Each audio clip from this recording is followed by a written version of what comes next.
తాను ఒకటి తెలిస్తే దైవం ఒకటి తలిచింది అన్నట్లు ఈ రోజు నేను చేసిన పని అలానే అయ్యిందండి. మా అత్తయ్య గారికి మామయ్య గారికి ఒక సర్ప్రైజ్ ఈవెంట్ ప్లాన్ చేశాను. ఎవరో ఒక స్ట్రేంజర్ వచ్చి హ్యాపీ వెడ్డింగ్ యానివర్సరీ అంటే బొకే తీసుకున్నారు.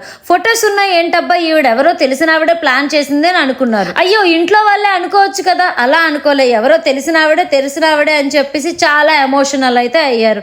నేనైతే దానికి మాత్రం చాలా హ్యాపీ. ఆవిడ అలా ఎమోషనల్ అవుతుంటే నాకు కూడా హ్యాపీ టీయర్స్ అయితే వచ్చాయి. నాకు పెళ్ళైన దగ్గర నుంచి చూస్తున్నాను, ఎప్పుడు కూడా పిల్లల కోసమే కష్టపడుతున్న వీళ్ళకి ఏదైనా సర్ప్రైజ్ గా ప్లాన్ చేయాలని ఈ రోజు అనిపించింది. అలా ప్లాన్ చేసిందే ఈ ఈవెంట్. అప్పుడే అయిపోలేదండి, ఇంకా ఇలా కూర్చున్నామో లేదో ఇంకొక గిఫ్ట్ తో వచ్చేసారు. అసలు ఏం జరుగుతుంది, ఎవరు వీళ్ళంతా అనుకునే లోపు ఇంకా గిఫ్ట్స్ వస్తూనే ఉన్నాయి. అసలు ఏంటబ్బా అనుకునే టెన్షన్ లోనే అందరూ మునిగిపోయారు. ఇదంతా కూడాను లెట్స్ పార్టీ వైజాగ్ ఈవెంట్స్ వల్ల అయ్యిందండి. 40 సంవత్సరాలుగా పిల్లల కోసం కష్టపడుతున్న మా అత్తయ్య మామయ్యకి ఈ రోజు అయితే నేను ఈ సర్ప్రైజ్ ఈవెంట్ ప్లాన్ చేశాను. దానిని ఎంతో సక్సెస్ఫుల్ గా కంప్లీట్ చేసిన లెట్స్ పార్టీ వైజాగ్ ఈవెంట్ వాళ్ళకి అయితే థ్యాంక్స్ చెప్పాలి. నేను వెళ్ళి ఇన్స్టాగ్రామ్ లోనే కాంటాక్ట్ అయ్యానండి, కానీ నేను అనుకున్న దానికన్నా చాలా బాగా ఈవెంట్ అయితే కంప్లీట్ చేశారు. అన్ని కూడా కస్టమైజ్డ్ గిఫ్ట్స్ అండి. నేనైతే చాలా happy. Let's party Vizag events వాళ్ళ దగ్గర మన బడ్జెట్ తగ్గట్టే ప్యాకేజెస్ కూడా అవైలబుల్ ఉన్నాయి. అంతే కాదండి, ఓన్లీ ఫర్ వైజాగ్ కాదు, ఇంకెక్కడికైనా ఏపీ తెలంగాణలో ఏ ప్లేస్ కైనా సరే కస్టమైజ్డ్ గిఫ్ట్ సర్ప్రైజ్ గా పంపిస్తారు. మీరు కూడా ఇలా సర్ప్రైజ్ ఈవెంట్ ప్లాన్ చేయాలనుకుంటే ఒక్కసారి లెట్స్ పార్టీ వైజాగ్ ఈవెంట్స్ వాళ్ళని కాంటాక్ట్ అవ్వండి.